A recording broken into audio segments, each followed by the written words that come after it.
You are now tuned into DAR Sports Media, and we have one of our hugest guests of all time. We are cooking and sizzling this summer because tonight we have the owner, the proprietor of ASE Wrestling Promotion. We have a leader in the industry and in his community. We have the intergalactic soul, Darius Lockhart, joining us tonight. We are so pumped, man. Welcome to the show. Thank you very much, Eric. Thank you, Ben True, both for having me on this thing. It really means a lot. So always. ASE Wrestling, we're here to talk about it. We want to give you all the floor to explain. It's a very, very special movement within this industry. A big time. This is why you were a leader on this front, man. So tell us the vision. Where does it come from? What is it? Where is it going? What are you going to make happen with this thing? No, you guys had a bust-ass show just this last Friday. Music, food, awesome wrestling card. I know you had huge stars, the Shelton Benjamins of the world, come through this thing because everybody knows when Darius Lockhart comes calling, you better answer. So let us know, man. What is the vision for this thing? Where did the idea germinate? Where are we headed? Yeah, man. Well, no, thank you for putting us over like that. And also plugging our last show. We had like I said, a great show this past weekend. It was really not even really a full show. It was kind of an experiment in a lot of ways. We called it the ASE Family Black Party. I had a lot of family in town for my family reunion, and I wanted to do something for them, but I also wanted to try something with ASE and open up to the community. So we really just kind of had just kind of one of those family cookouts in the usual venue we do ASE in, which, usually you see the big full shows of, we try to do 6 to 8 matches. This time you only got 2 matches to, got kind of open up to the community and let them know what they can come get if they come back to a show. But we also had like board games. We had like a spades table. We had WB2K set up on a projector for kids to play. We had coloring books and things like that from images of ASE. And then we had a couple live performers from Charlotte amongst the community, because that's really what all ASE is about. It's about uplifting just kind of artistry on a different level in a way where we can incorporate it with pro wrestling and also create an avenue for independent wrestling to have more crossover appeal to the common viewer. Wrestling is always about 10 years behind, and we want to kind of accelerate it and get people to know that, it can be cool. It can be forward thinking. We're just trying to push it forward. So we want to be able to make new fans of wrestling. And I like to use things that I already love, that I have interest in, arts, culture, Black arts, things like that, music, to attach to that and kind of bridge that gap. And it seems to be working. So ASE is a very cool place that is now got to become sort of a medium or a celebration of the diaspora. That is phenomenal. Where else are you going to find, ladies and gentlemen, all the things that he named, the activities for the kids, such a community type vibe, along with a fucking stacked wrestling show? Phenomenal. True. I know you had some dialogue that you wanted to go into. He's talking about, there's art out there. There's music that it ties into it. YouTube. I'm mad I missed the block party. That's it. I'm just mad I could. I'm mad I missed the block party, man. You already know that's up my alley. 100%. But I guess when did you first get the idea to create ASE Wrestling? Because I know, like I said, we known each other, man, over a decade at this point. So it's like, I know what your passion is. I know what, what's driven you and what you're about, for one. And you're revolutionary. You're about being a revolutionary, and this is Define a Revolution Sports and Media. So where did ASE that first blip in your mind where you say, I want to do this? Like, where did that start? 2019, it came from an idea of, I was sitting on hanging out with Saeed Al-Sabah, and we were just kind of chatting about, who's another amazing pro wrestler, just for ASE, wrestled for a number of places before. But we were kind of talking about what makes wrestling cool, because wrestling isn't really not cool. It's that sometimes, what the culture and what people kind of prioritize in wrestling starts to become a little less cool or whatever like that. But wrestling, the concept itself, is over.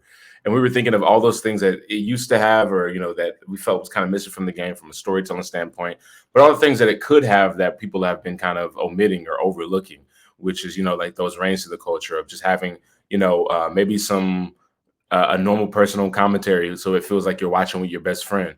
Maybe more artists, so there's a even easier, like I said, that bridge to cross over.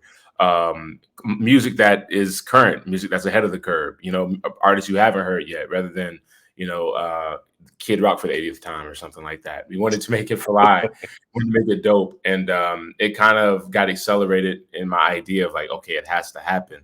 When there was a huge name in wrestling where them and the company they're working for were being critiqued about the lack of black male stars that were available and or that were being utilized on their programming. And their response was, well, what black stars are out there? What black wrestlers are out there? Who's out there? And to me, that felt like such an insult and a spit in the face of so many of me and my peers that I was like, you know what, we should show them who's out there. So it kind of started from there, and it kind of snowballed as COVID hit and my life kind of changed structurally, and a lot of things happened for me and to me. My mindset kind of shifted on what it needed to look like. So it eventually became more of an adult thing, more of like a chip on the shoulder thing, to now it's kind of open and family, and it's leading from a place of love, because, we want to celebrate our people and show that it goes bigger than some of the boxes that people minimize people to in pro wrestling, because we're all just fighting, kind of some systemic issues here. Absolutely. And, to that point, I know over the years, man, you've worked all over the world. Have you, is there any experience that stuck out throughout your time where it made you feel like, even before that conversation in 2019 or after it, where you basically said, man, fuck this, like, this is exactly the issue in our business, because this business, for years there, when you first started out, there weren't a lot of us, that looked like me and you that were able to, cultivate anything. Now there's a bunch of media outlets with a lot of us. There's a bunch of curators and creators and artists and great, amazing, professional wrestlers. But was there any moment where it kind of just hit you, like, personally, where you just said, yeah, like, this shit, we can't, nah? I mean, there were several. I mean, especially like early on in my career, first couple of years of my career were very eye-opening. I'm coming in as a college student, kind of realizing who I am and where I stand in the world, how the world views me as a man. And I'm seeing that kind of mirrored in the way that wrestling responds to me and some of my thoughts, some of, my personal things I care about. Also myself, in terms of, being in spaces where people want to minimize you and they go, hey, Darius, maybe you should take it down a notch or not, try to upstage this person, when I'm just being authentic and being raw.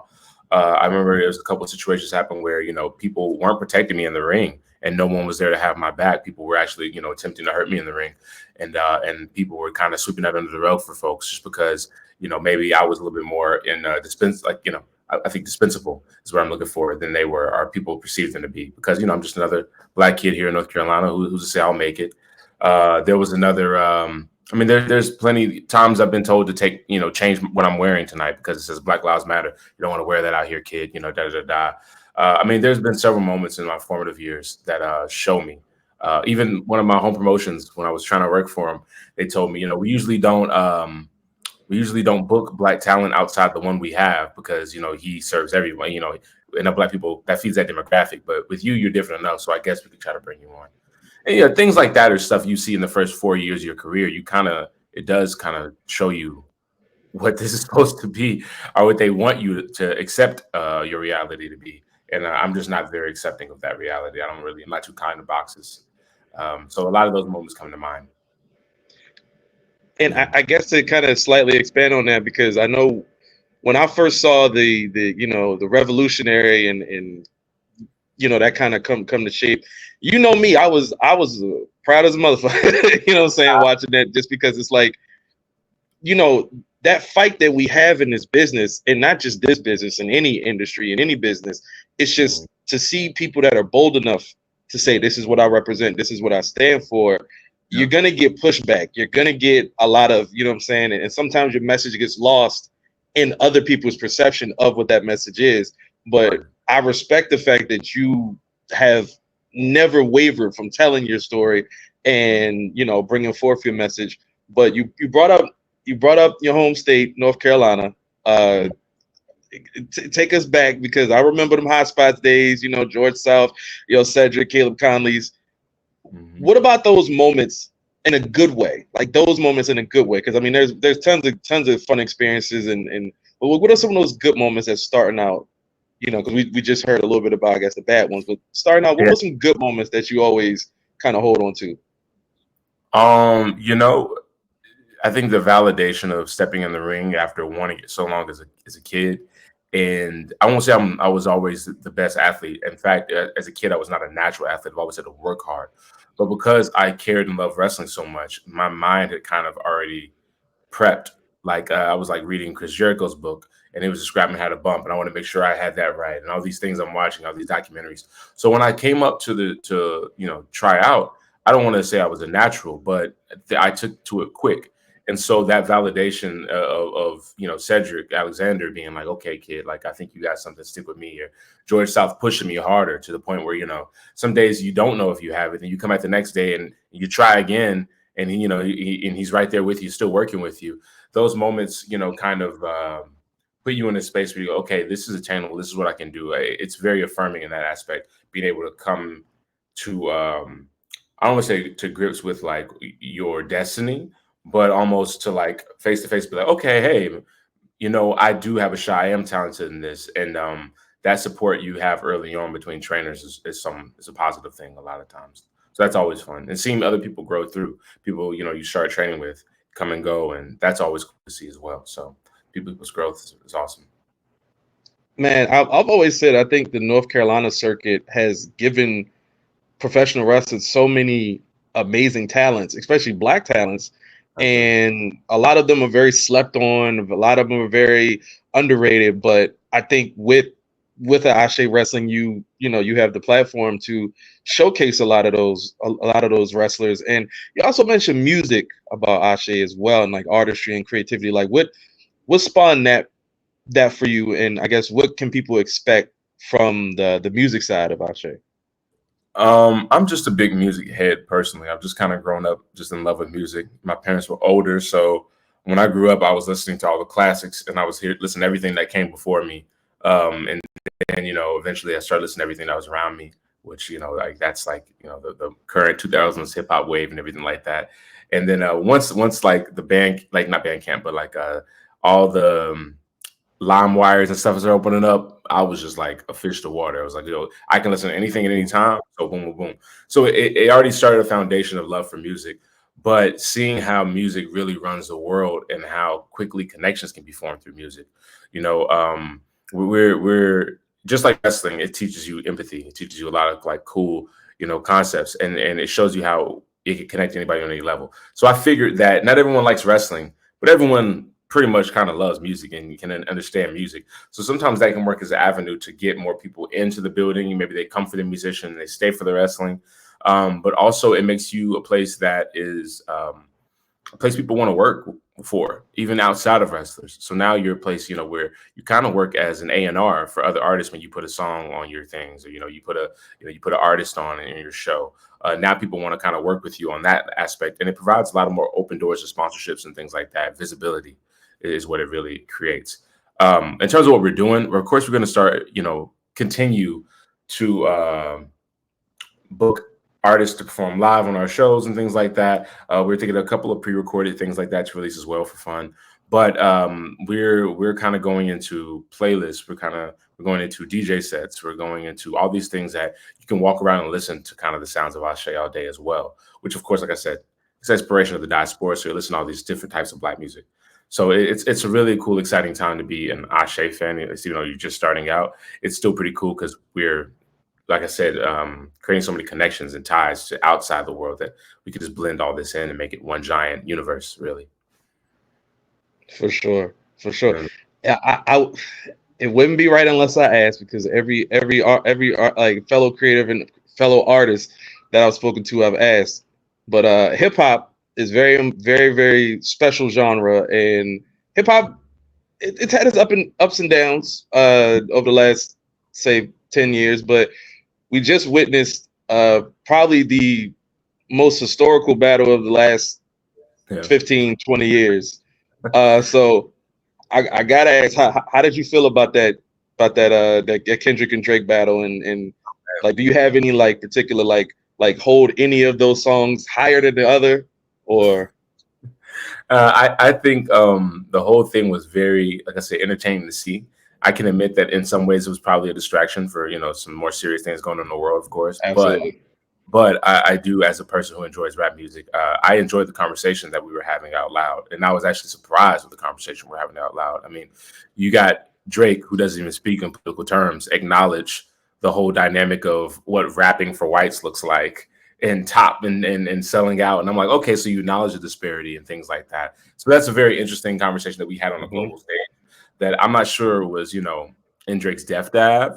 But as a person who grew up really on, like, those were my modern day guys, you know what I mean? Like, I've been listening to both Drake and Kendrick since their first mixtapes. So to see the journey and also to understand exactly what Kendrick is saying about Drake and exactly what, you know, like I see both sides, Right. like, you know, really more of the Kendrick side where I'm like, yeah, this is not what this culture is supposed to be about. We can't be minimized to feeling good. I think that's what the higher powers would want hip hop to be minimized to, especially when, you know, especially when there's so many things that minimize Black folks to hip hop anyway. So when hip hop is kind of this just only party, only drugs, only girls, only thing like that, and then, you know, when only time people want to interact with Black people on a wrestling standpoint is hip hop, know how to do. I think it's a very interesting snowball effect and down trickle, and it's bigger than wrestling. It's all mediums, but you see what I'm saying? The responsibility that kind of Drake has to hold himself to a little bit as such a lover of hip hop, and I think he's let himself become the machine, which is not, you know, me trashing one side or picking one side or the other, but I do think that Kendrick has a great point, and I'm kind of more leaning toward that. But that's just me as a kind of hip hop head. I think there's room for all types of concepts and talks about things in hip hop. I think there's time for the party. There's time for the girls. There's time for, you know, just talking about real shit. But it can't all be one thing. And I think it's okay to speak to that power. Speak of who's benefiting off of hip hop being one thing. So, but I did like Euphoria, and I liked what's the last joint? Of course, Not Like Us. I only hear songs when I want to hear them because I don't really listen to radio. So to me, Not Like Us is still fresh. It's not played out.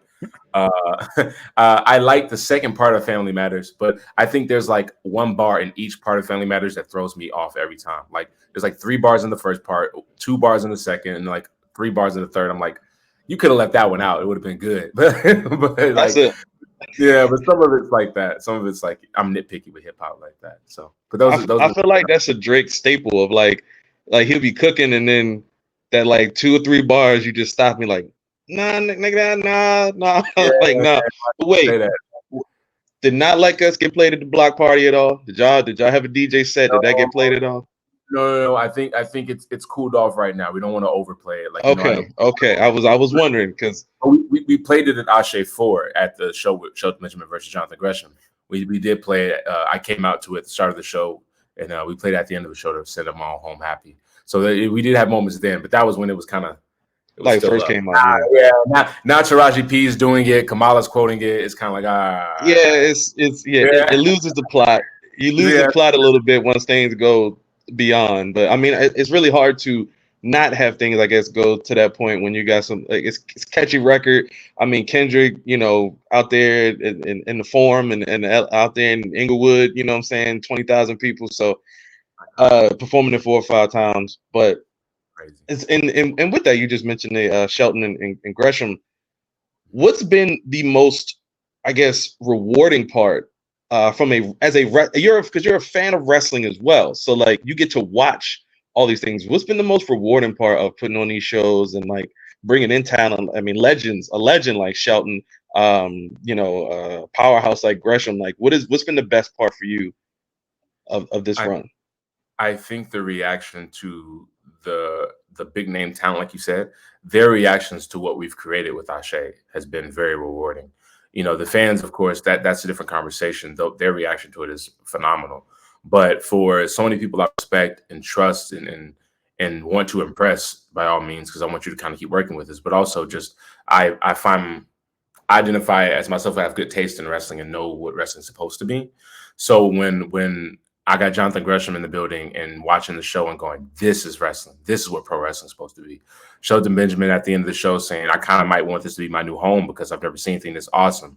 Asha Kong telling us she's never seen anything like this in pro wrestling. She wants to come back.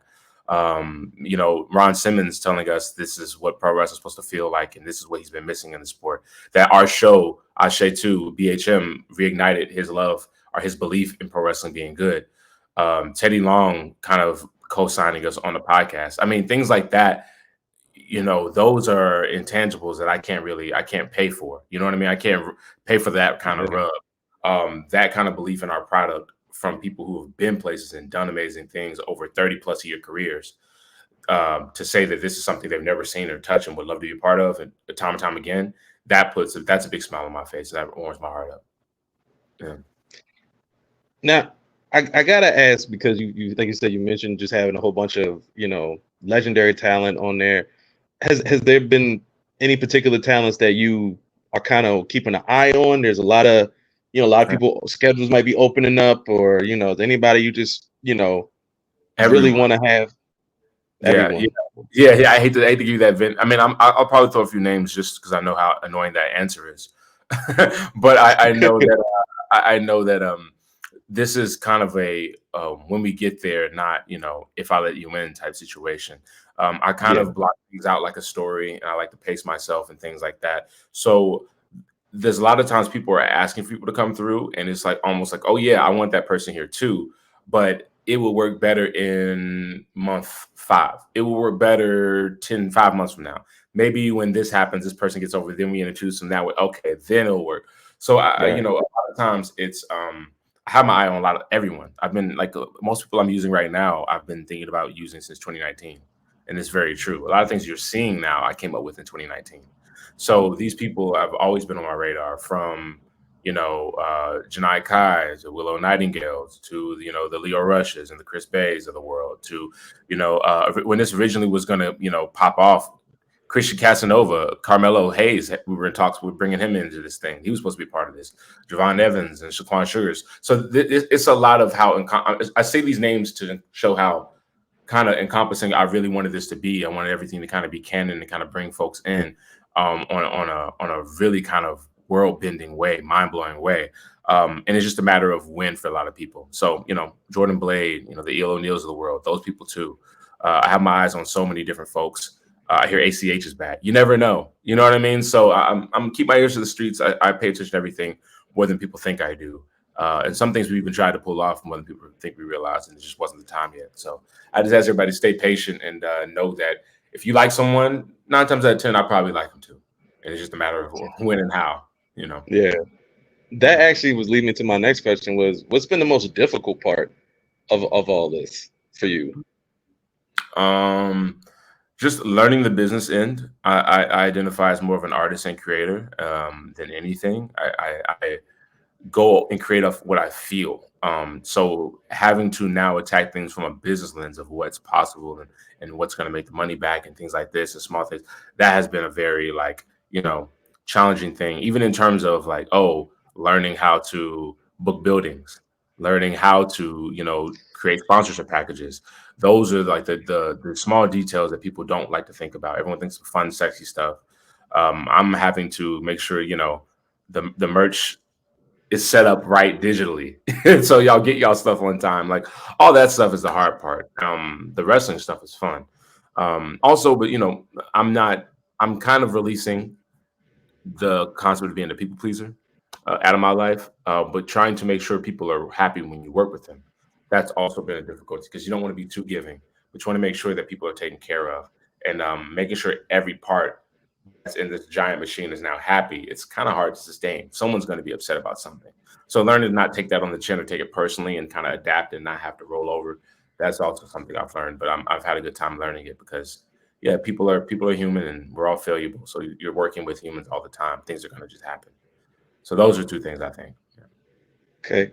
Well, I gotta say, man, it's Ashe wrestling thing, man. I think I said it before, man. Like I'm extremely proud to watch this grow, and I know you got, you just had the block party. Believe I saw something about September. So what's coming? What's next? What can we look forward to next? Absolutely. Well, we have the show September 29th, and I really I want people to focus on that, show up for that, show out loud for that. Just because, we have a couple more dates throughout the rest of the year. We'll announce that when September gets here. I want to just kind of start moving a little bit slower on those release dates. Don't want to marvel us where we're telling you 5 years in advance, and then like, where's where's Iron Man 2? Okay, it's coming. I don't want to be like that. Where's Blade or everything like that. So let's focus on September 29th. You'll get there, and I think we have these 2 dates, and we'll explain it there. Also, look for more online content. We're dumping a lot of that, including we're going to try to get more matches to you guys. I'm not going to specify how, but you'll be seeing a lot more full show content soon, as well as an expansion of the music leg of Ashe. You'll see more playlists, more kind of Ashe radio going on. So just stay tuned with that. Stay tuned on our social medias. Lock in with us there. Our website, AsheWrestling.com. The YouTube, please subscribe and like, because that's where a lot of the cool content is going. And we're kind of building a world there. And if you pay attention, you follow the lines, you'll be able to see everything come to fruition very beautifully and very soon. So please stay tuned with that. Those are things coming up. Well, I'm gonna kick it over to Eric, because I know he gets some nostalgia in. We like to go back and look at some wrestling and old school wrestling and all that stuff. So, floor is yours, Eric. Just to inform everybody more of the leader here, Darius Lockhart. And something that really struck me while you were talking, it was so cool to hear. One of my favorite leadership quotes is, leadership is not about being in charge. It's not about being the best. It's about making everybody else better. And that definitely sounded like something that you were talking about. And it's something that you feel when it's happening, and you kind of become addicted to it. So it was awesome to hear your perspective, that just organically you could tell that you feel that. Another thing that you talked about, we're gonna have a little bit of a nostalgia, little extra here, because, and it's kind of a specialized to our age group, because you mentioned it. Do you have a Limewire or Audio Galaxy memory of like this song that you just needed to have, and it was taking 3 fucking hours to download, or it destroyed the family computer, or you were running back in the room to check on it every 5 minutes and it had moved like 0.5%? Tell us a Limewire or Audio Galaxy story. Man, I got so many. I remember one time I was Kanye obsessed back then, special Kanye West, man. And Stronger dropped, and I just needed it. The album hadn't come out yet. I just needed Stronger on my thing. And I sat there and downloaded it for like hours. I mean, it was still, like you said, the slow. And when I got it, there was an annoying like DJ dude like trolling, talking over the whole thing. Like Talking over it, yes. Yeah. And I'll never forget the quote. I just remember like halfway through the chorus, he just like leaned in and was like, "Shout out French people." And I was like, "Yo, I'm trying to hear the song, dog." And so now, whenever I listen to Stronger, I still hear "Shout Out French People" in the middle of the chorus in my head. I don't know why, but it's Limewire. It builds. You got to sift through the stuff. You know what I mean? It's like trying to find in the haystack to find the right copy of the right song uploaded by the right dude with the right, or no virus at all. I should say no virus on it. Yeah. It's the whole thing was so insane when you think about it, because it was so counter, I don't want to say counterculture, but these bands were pissed about it, and your parents were pissed about it, and it was such a like a kind of a thing you had to hide, kind of a bad thing. But now it's literally how we get music. It's the same, it is how music works now. Back then it was the fucking Wild West. It was outlawry doing that. Another thing I want to ask, nostalgia wise, because you had talked about how your parents were older, the music you were into, give us some cool older music that you were into when you were young, when you were referring to that. Of course, you got the big dogs like Earth, Wind, and Fire. You got you got the Spinners, you got the Four Tops and things like that. My dad was I guess that was more new. He was more into Kim, but that was different too. But the Maxwells, of course, people like that. White Linen. My mom was usually the Vandross person. He was the Vandross person, Brian McKnight, things like that. I also, I kind of got into jazz later on. So, you're talking about Ahmad, the Ahmad tribute trio. You know what I'm talking about? The Ahmad trio. I'm trying to think if there's the second one. Ahmad Jamal. Thank you. Ahmad Jamal trio. There is the, of course, the hip hop stuff started coming in. Tribe Called Quest. I started loving those guys. LL Cool J. There was just tons of those artists that really kind of Marvin Gaye. I went through a huge Marvin Gaye fan as a kid as well. So I know like a lot of those old albums like front to back, man. It's really crazy. So quick question. wise, I'm gonna jump in real quick. Have you been to a, because I mean that like these are all my favorite my favorite artists too. Have you been to a concert to see any of those like older groups at all? Like had a chance to see any of them? Because I just got to go see Earth, Wind & Fire like last year, and that's like the only, you know what I'm saying? That was like the only like old school band that I ever got a chance to see. So yeah, no, I got to see Earth, Wind & Fire too a couple years ago. I had a friend who had like season passes to the arena, so within like a 5-week span, I saw Kendrick, J. Cole, and Earth, Wind & Fire for like free. And it was crazy to kind of compare those like and see them back to back like that. Earth, Wind & Fire, I saw amazing. You really can't write that. Of course, obviously Marvin died before I was around, so I wish I could have seen him live. Because of my parents growing up listening to R&B and soul, I ended up they weren't big fans of this guy, but I ended up being a big fan of D'Angelo. D'Angelo's like my guy, he's my number one dude. Yes, sir. So I got to see him live on his Black Messiah tour when he first dropped that new album. He did like 3 shows, and I was in New York for one of them. I got to be front row. That was incredible. It felt like God was in the house damn near. It was almost a religious experience. It was so crazy. Hell yeah. But yeah, I'm actually jealous of that. I got to meet him afterwards too. We shared a moment. It was really cool, man. That was really the night I was like, this is amazing. This is like, man, because D'Angelo is kind of, him and Kendrick really put the fire into my ass to kind of step into the revolutionary spirit, into that aspect of, I was already taking college African diaspora studies classes. And so I was learning about Black history regularly. So really getting a read, like almost undownloading the BS that you didn't learn in school and stuff like that. And meanwhile, putting out bodies of work that are in real time, speaking to my reality of seeing Eric Garner, seeing Mike Brown, seeing Trayvon Martin, being around similar ages. And I was like, man, I want to speak to people through my work like they're speaking to me in their work, because I felt so seen by that. And that's what kind of spawned this. So those old school artists like that, they speak with such a raw talent and vibe and spirit that D'Angelo really brought something out of me. So a shout out to him as well while we're talking about all this. Yeah, no, man, D'Angelo, that's my one. That's the one that I haven't seen yet. I mean, I got to see Sade, Prince, but D'Angelo is the last one that I don't think I'm gonna ever get a chance to see if he'll come back outside for a while.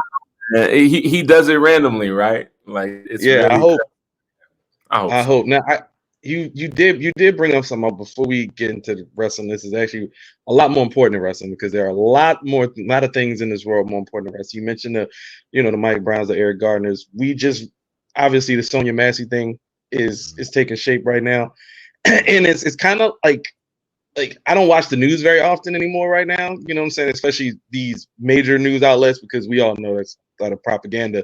But for you, seeing these things continuously, happen, and it seems like people still aren't getting what we know.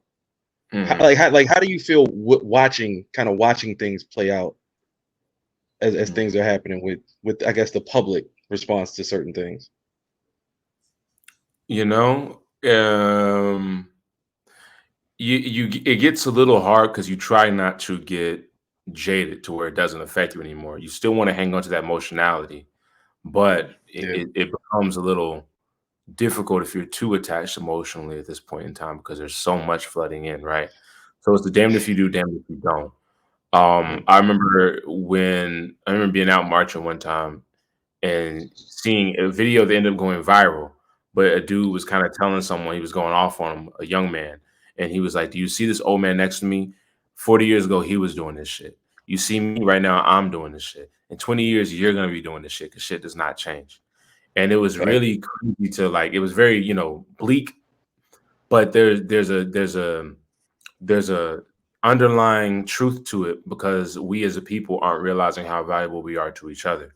I think the closest we got to things like that was like the Rainbow Coalition with Fred Hampton doing some of his work, understanding what the real enemy is, and realizing that racism is a tool of capitalism and things along those lines. So I think that as we start inflating, it's almost like Mos Def, we continue to inflate. Perhaps we are seeing the collapse of an empire. Maybe that will be the thing that does it. But it's going to be uglier before it gets cuter. I think that kind of stuff is important to guard yourself from seeing stuff like Sonya on a regular basis. I'm upset that I even entertained looking at the video for even 2 seconds. But it's there has to be a line between protecting your peace and letting this hopefully lead us to more peaceful times. But before you get to the peace, you kind of have to, suffer through the mud a little bit, if you understand. So that's kind of how I feel. I know it might be a lot of nothing, but I don't have any solutions at the time. No, I mean, I think you put a solution out there in the sense that we don't realize how much we need each other, and that's been, kind of something that, for the last, I don't know, 12, 13 years I've been around, been trying to preach, that we need each other, like as a people. I think we spend so much time infighting and so much time going at each other, and it's just petty. It's just, it doesn't benefit the greater and the bigger picture. And so, since you mentioned, the Mike Browns, the Eric Gardners, and all those things, I just figured like Sonya it's just another situation that we witness, and it's like people still act as if they don't see what the fuck is going on, and it's just like, what can you do? Like, you can't make people see it. Sometimes they got to be slapped upside their face, literally, with reality, before you can really get it. But I don't want to deviate too much away from it. But like, I wanted to point out before we get into nostalgic talking about wrestling, there's real life shit happening, and people should also understand real life. And I say this for this podcast and for every podcast, because we've had our share of run-ins with people in wrestling who don't realize that real life trumps wrestling. Real life is way more important than any of this other petty bullshit. And there's a lot of stuff happening on social media, and especially in this business, where people with platforms are doing real petty stuff, or doing real fucked up stuff, and trying to ruin people's characters and names. And it's just, these are all, outlets with us in them. And Absolutely. Instead of going at each other, we should be finding ways to help each other, uplift each other. And that's, but we can segue into some less, some less heavy stuff, and talk some wrestling, because man, you got like I said, you got the background, man, because like I said, watching you guys in high spots, man, and George South, because George South was the funniest dude ever to me. This is his whole, like, everything about George was hilarious to me. He was such a cool guy, and you came up with a lot of guys. Is there any match that you watched as a fan through the North Carolina circuit that stuck out with you? Yeah, plenty. I believe I was ringside working the camera the night Cedric and Jay Lethal happened, and that was like Cedric's coming out party. Cedric Alexander's coming out party. Yeah. Awesome to see him really, like, people really start believing in Cedric really hard. I saw most of his kind of rise, which was really cool as a young black man in North Carolina, seeing him wrestle Eddie Edwards and Davey Richards, and go on to even wrestle AJ Styles at PWX. That was incredible to watch. I remember where I was for that as well. Absolutely. Yeah, some of those things, witnessing as a fan, was really cool to see. I'm trying to think. I mean, even from a WWE lens, like my first WWE show, I got to see the Hardys both tag team and wrestle together. And to me, that was like, and it was like ECW SmackDown taping, so I got to see both. And to me, like, that showed me like, oh, me being 12, anything is possible. You know what I mean? At the time. Right. And our Truth's re-debut in Charlotte, I got to see that as too, live the same night. So seeing those North Carolina like things that kind of stands out. And seeing some of my peers kind of excel in these spaces as well. Those are some good moments I like to remember. So you said that, you had been wanting to do this for forever. So is that kind of when you got into it, about the age of 12, would you say? Yeah. What would you say hooked you? What was your memory of like the first time, like, oh, this is for me, and stuff that matches angles that you remember from when you were younger before you got into the business, stuff that you can recommend for people? Yeah, no, I was my friends, some kids at church that were younger than me. They told me to watch SmackDown, and I was like, I don't want to watch this. I know it's not like legit. And They're like, just watch it. It's cool. And so I checked out Matt Hardy and MVP were doing the tag team thing where they weren't getting along. I thought that was entertaining. Yeah. And I saw Great Khali squeeze Ray's head, and Batista made the save. I had never seen anyone like Batista before. So I was just like, what? This dude looks crazy. And then I showed up the next week to see what would happen to Ray, to see if he was okay. And I think the MVP turned on Matt Hardy, and I had an emotional response, and I was pissed. I was so upset, and I think I realized it clicked. I was like, "Oh, I get what this is supposed to be now. I care." Yeah. Okay. And as a person, I also grew up not only just music but movies and film. I'm a big storytelling fan. So once I realized what this is, I was like, "Okay, this is getting me." They told me, or they reminded me, because I kind of knew about him, but I didn't really. Matt has a brother, Jeff, who wrestles on Monday. I checked it on Monday. He's doing a 30-foot swanton off the thing. I'm like, oh, this is the best thing I've ever seen in my life. You know what I mean? And now, by the time the whole build for Jeff Hardy, Randy Orton at the Royal Rumble 2008 for the WWE Championship, that's the build and the match that made me be like, okay, I want to be a pro wrestler, because that just like I really believed in someone and I understood what it meant to. At that time I thought I understood what it meant to have people believe in you. Seeing Jeff stand on the turnbuckle and look at all these thousands of people that were gathered there to see him rise to the occasion, and the responsibility, the connection, the empathy that goes within that relationship with the audience. It was really kind of, I don't think I understood it to that or how to verbalize it, but I physically and emotionally, like I felt it as a 12-year-old watching that build and that match. And I was hooked from then on out. I think that was really the moment. Yeah. That's fucking tremendous. Great shit. One last time, the ASE YouTube page, it's going to be some action on there. Is the music on there as well in the same place? Okay, so what you can do is on the YouTube, there are free matches. There'll be plenty more. We're actually going to start, releasing things regularly, so please hang on for that. But there are about 4 to 6 free matches that are awesome. Go check them out. But the music, some of the playlists will be on there. Some of the ASE Radio playlists will be on there. The stuff where I'm hosting and DJing, you'll hear me kind of cut in and out like a radio host. That will be on the YouTube page as well. But if you really want to get with the music, you can check us out on Spotify, Apple Music to stay updated with our playlist. And you can check out our SoundCloud, which just launched, where we'll be really uploading all the ASE radios. Even if they aren't on YouTube, they'll be on there. So those are going to be really cool, and you'll check those out right there. And the YouTube page also has more than just matches. It has content.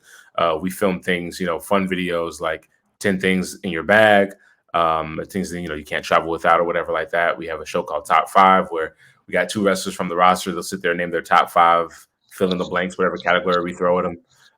We got some promos, some original videos, some interview videos coming very soon. I have a 30-minute interview with Aja Kong that I haven't released yet. That's on the way. I have a 30-minute interview with Ron Simmons and Teddy Long that I haven't released yet. That's on the way.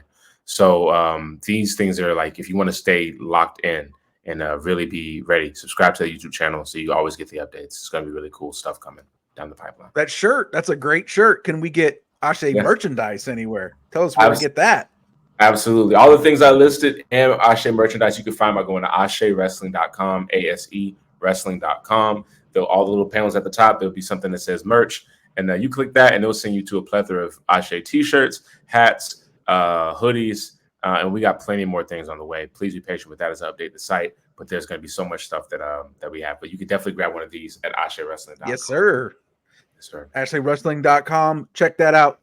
Check the socials, the Twitter, the YouTube, so you can see when this banging show in September is coming up, so you can get down there, get out. It's a great venue. It's a great time. Been nothing but phenomenal shows. Be a part of the damn revolution. This has been fantastic. Thank you so much, sir, for joining us. Ladies and gentlemen, DAR, this is Darius Lockhart. Absolutely. Much love. My brother.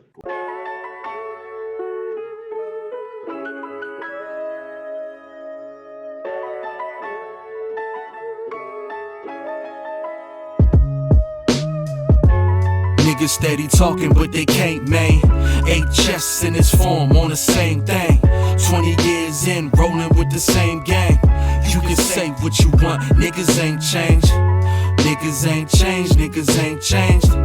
Niggas ain't changed, niggas ain't changed. Niggas ain't changed, niggas ain't changed.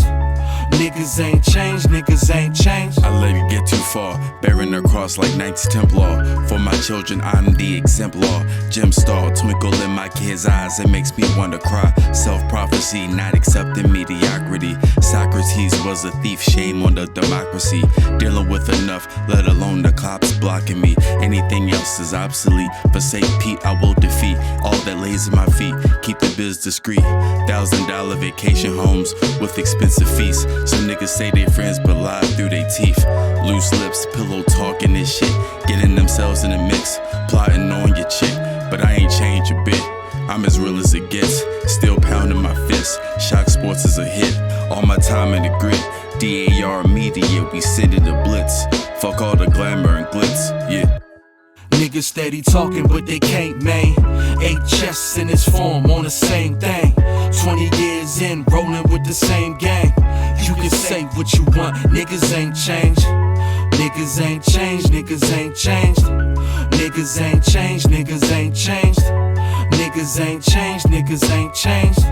Niggas ain't changed, niggas ain't changed. Flow master, dope habits, wrote couplets, flow patterns. Justin Jefferson with catches, you can see the toe dragging. Old spasms, old fashions, Pele, old classics, old Bama, roll tide, but I ain't doing no passing. Got these people claiming gangster, no you ain't that dog. Even producers turning shaky, yeah you ain't that dog. Niggas is bitch made pussy, yeah you ain't that dog. But I seen this shit coming, trust me, let me think back dog. They tell me that karma's a bitch and how it came back dog. I supported all of them artists when they ain't back, y'all. See, it's funny, this industry, you couldn't change that, dog. So when I see them play their tactics, I just aim that, dog. Cause these niggas ain't been that honest, but no loyalty. I said we needed royalties, and motherfuckers went and looked astonished. This is candid, but it's random. If you think a show and promise, cause they hate you if you asking questions before moving onward. These MCs are in it only now for opportunities. Place missing checks, a tagline that done influenced them. But see, this is obvious, and even now no unity in fighting black men not of the same community. Damn, now who we are? Not real ones, I see it clear.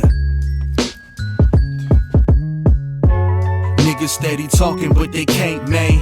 8 chests in this form on the same thing. 20 years in, rolling with the same gang. You can say what you want, niggas ain't changed. Niggas ain't changed, niggas ain't changed. Niggas ain't changed, niggas ain't changed. Niggas ain't changed, niggas ain't changed. Niggas ain't changed, niggas ain't changed. Niggas steady talking, but they can't, man. 8 chests in this form on the same thing. 20 years in, rolling with the same gang. You can say what you want, niggas ain't changed. Niggas ain't changed, niggas ain't changed. Niggas ain't changed, niggas ain't changed. Niggas ain't changed, niggas ain't changed. Niggas ain't changed, niggas ain't changed.